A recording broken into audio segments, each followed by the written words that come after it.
Bismillahirrahmanirrahim. Assalamualaikum warahmatullahi wabarakatuh. Alhamdulillahirabbil alamin. Wassalatu wassalamu ala rasulillahil anbiya'i wal mursalin. Asyhadu an la ilaha illallah wa asyhadu anna Muhammadan abduhu wa rasuluh. Sallallahu alaihi wasallam, la nabiyya wa la rasula ba'dah. Alhamdulillahirabbil alamin.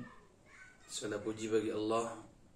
Salawat dan salam kepada Nabi kita Nabi besar Muhammad sallallahu alaihi wasallam. Alhamdulillah, pada kesempatan ini kita sudah diizinkan oleh Allah Subhanahu wa taala untuk bertemu di mata kuliah akhlak tasawuf dengan pembahasan akhlak-akhlak yang tidak terpuji.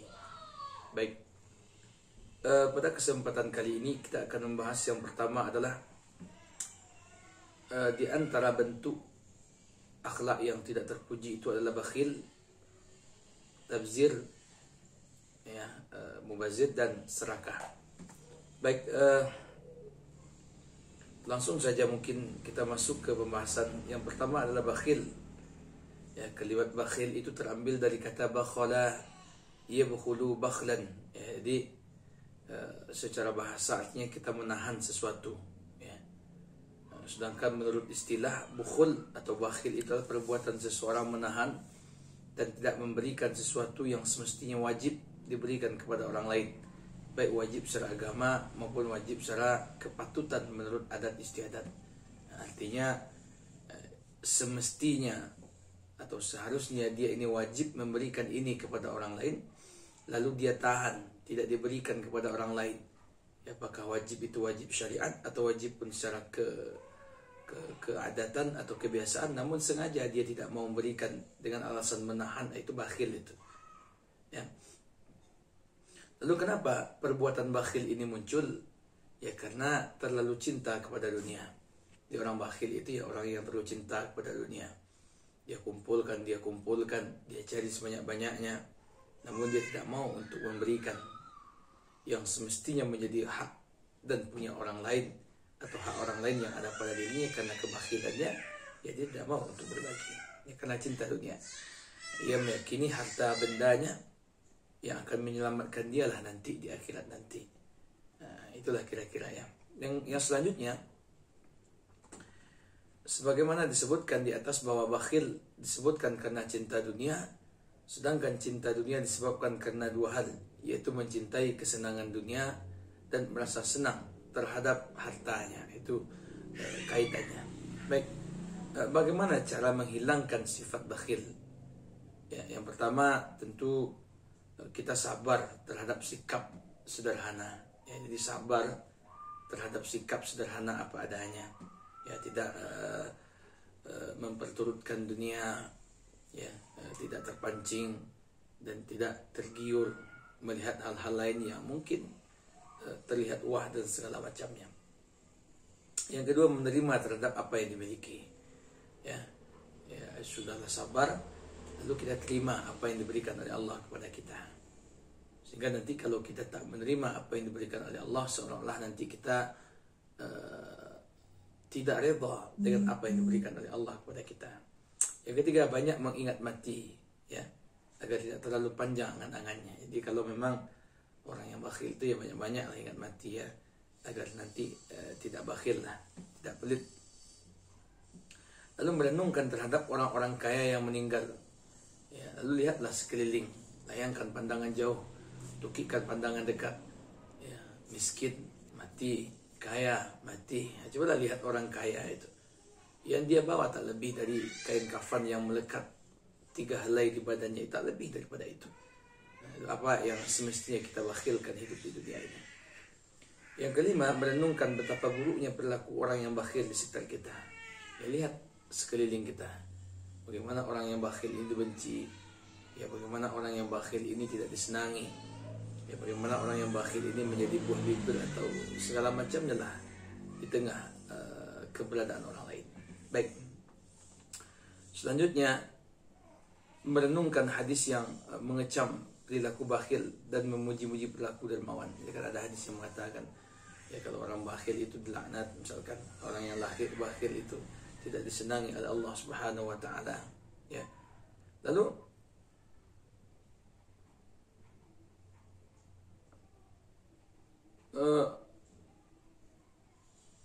memasukkan pemahaman, ya, bahwasanya tujuan harta adalah untuk memenuhi sekedar kebutuhan hidupnya. Jadi sisanya ya itu berikan atau serahkan kepada orang lain. Ya, tidak hanya dimakan semuanya, namun disimpan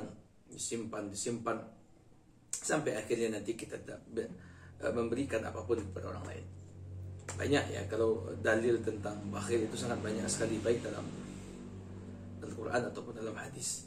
Misalkan dalam Al-Quran surat Al-Lail, wa amma man bakhila wastaghna wa kadzdzaba bil husna fasanuyassiruhu lil usra wa ma yughni anhu maluhu idza taradda.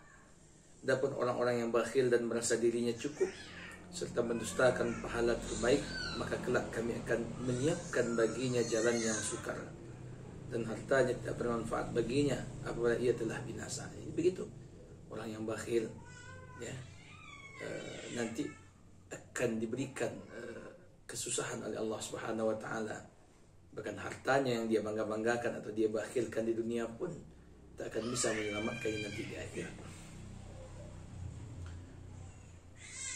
Bahkan dalam surat yang lain, misalkan Allah sampaikan, misalkan dalam surat Muhammad ayat 38, ha antum haula'i tud'auna litunfiqu fi sabilillah, ya, faminkum man yabkhal wa man yabkhal fa innama yabkhalu an nafsihi wallahu al-ghaniyyu wa antumul fuqara wa in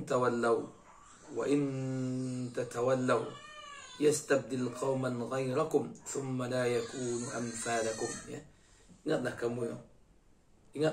kamu ini orang-orang yang diajak untuk menafkahkan hartamu pada jalan Allah, maka di antara kamu ada yang kikir, dan siapa yang kikir sesungguhnya dia hanyalah kikir terhadap dirinya sendiri. Nah, itu kan dalil ya tentang orang-orang yang bakhil.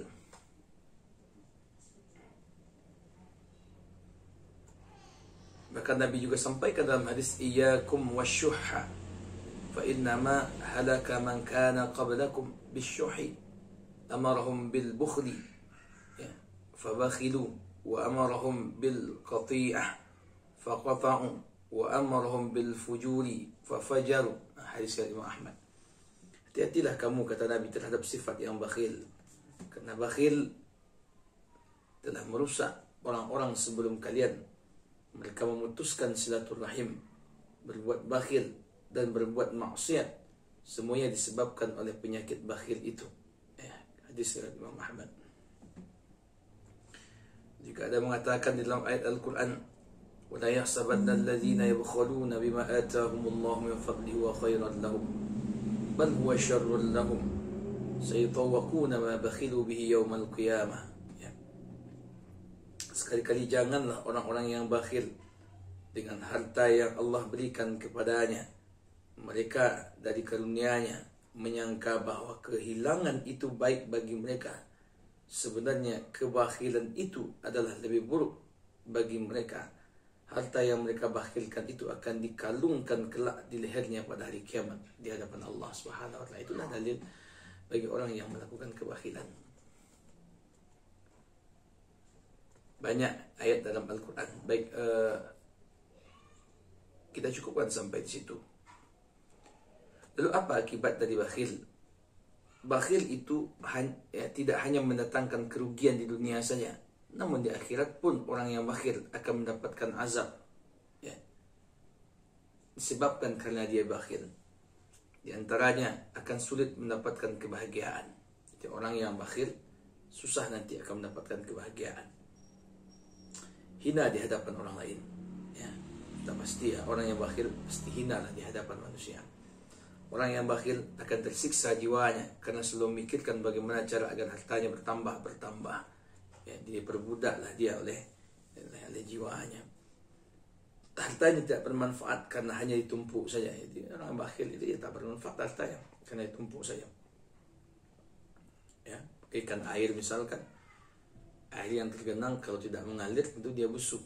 Tapi kalau air itu banyak peralonnya, hanya dialirkan ke sana sini, maka alir itu akan menjadi sehat. Baik, harta yang tidak bermanfaat karena hanya ditumpuk, lalu pada hari kiamat kelak harta yang tumpuk akan dikalungkan di lehernya. Jadi bahaya ya, orang yang bakhil itu nanti pada hari kiamat Allah kalungkan di leher mereka itu harta-harta yang mereka bakhilkan itu.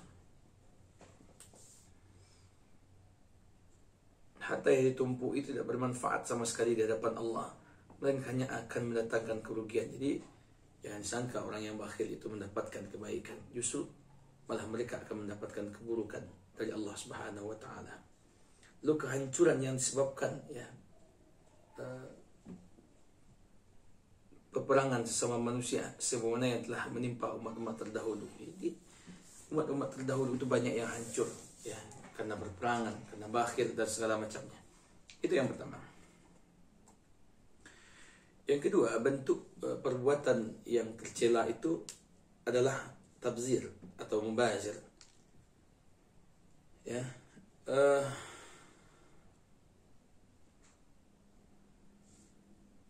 kalau kita lihat sifat tabzir atau mubazir itu merupakan salah satu daripada sifat-sifat setan dan golongannya. Jadi mubazir itu bagian daripada sifat-sifat setan. Ya, apa yang tidak penting, apa yang tidak perlu, kadang-kadang dibuanglah harta kita terhadap sesuatu yang tak penting, bahkan tak perlu itu. Ya.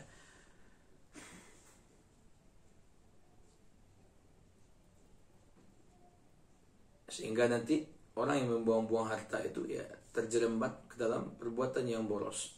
Ya, hal ini sesuai dalam hadis yang diriwayatkan oleh Imam Muslim, bahwasanya Rasulullah SAW, kata sahabat itu, berkata kepada saya, engkau salah seorang ya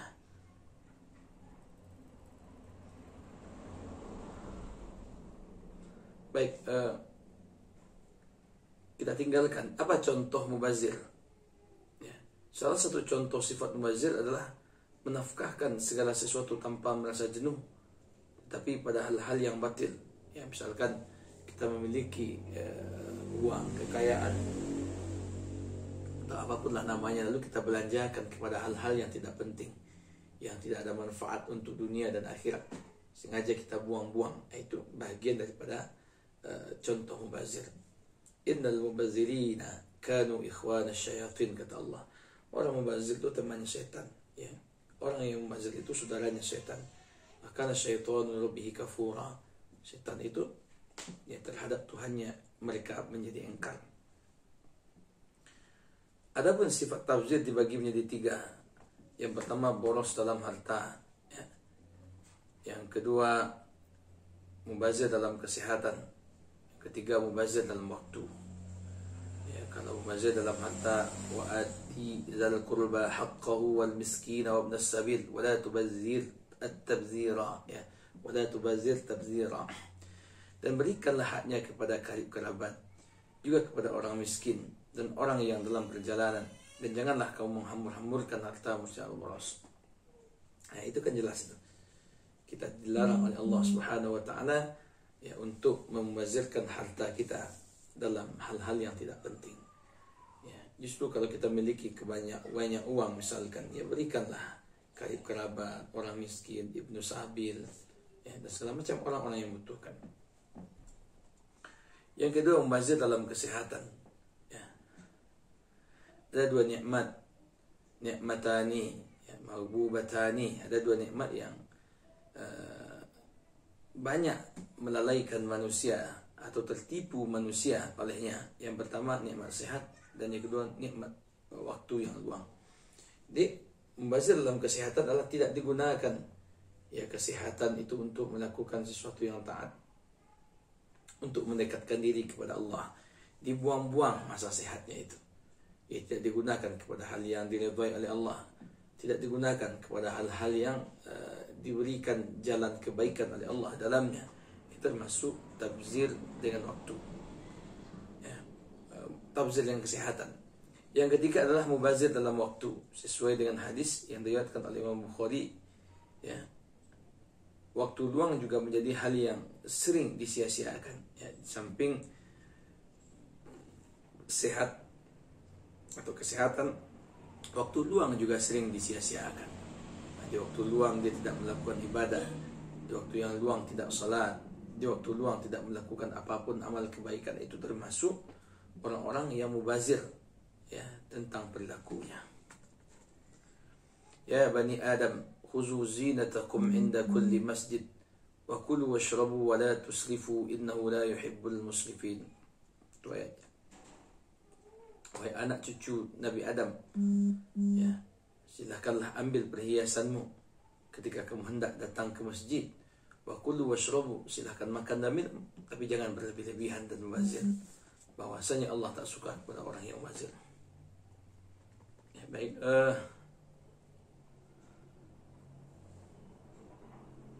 Bahkan juga Allah memuji dalam surat penghujung surat Al-Isra, wallazina idza anfaqu lam yusrifu wa lam yafturu wa kana baina dzalika qawama. Ya, Allah juga memberikan pujian orang-orang yang menafkahkan hartanya tidak berlebih-lebihan, ya, maka Allah akan berikan kepadanya kekuatan. Ya, baik, itu berhubungan dengan mubazir. Yang ketiga, perbuatan yang tak disenangi atau termasuk sifat yang tercela itu adalah serakah. Serakah itu adalah keinginan mempunyai harta secara berlebihan. Ya. Ini ingin.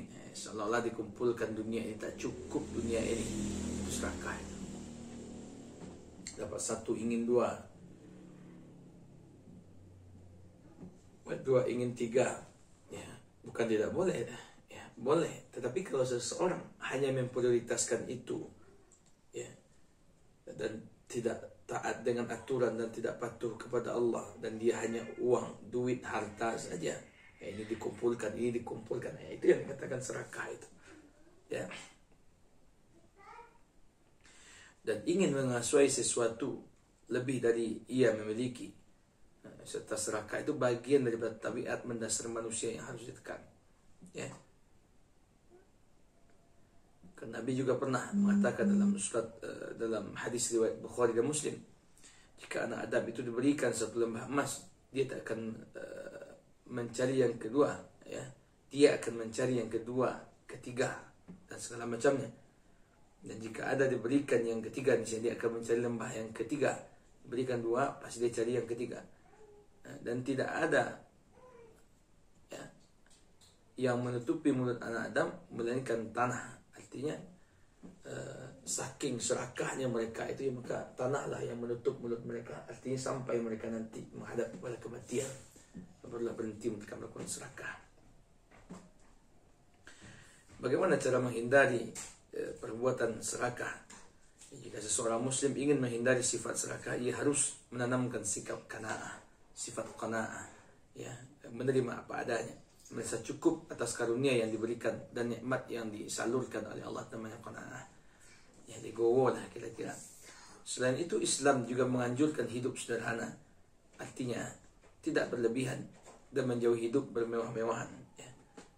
Wailul likulli humazatil lumazah alladzi jama'a ma law wa'addadah yahsabu anna malahu akhladah kalla la yumbadanna fil hutamah. Itu ayatnya, ya. Celakalah bagi setiap pengumpat, bagi pencela yang mengumpulkan harta dan menghitung-hitungnya. Dia mengira bahwa hartanya itu dapat mengekalkannya. Sekali-kali tidak. Sesungguhnya dia benar-benar akan dilemparkan ke dalam hutamah, neraka hutamah. Baik.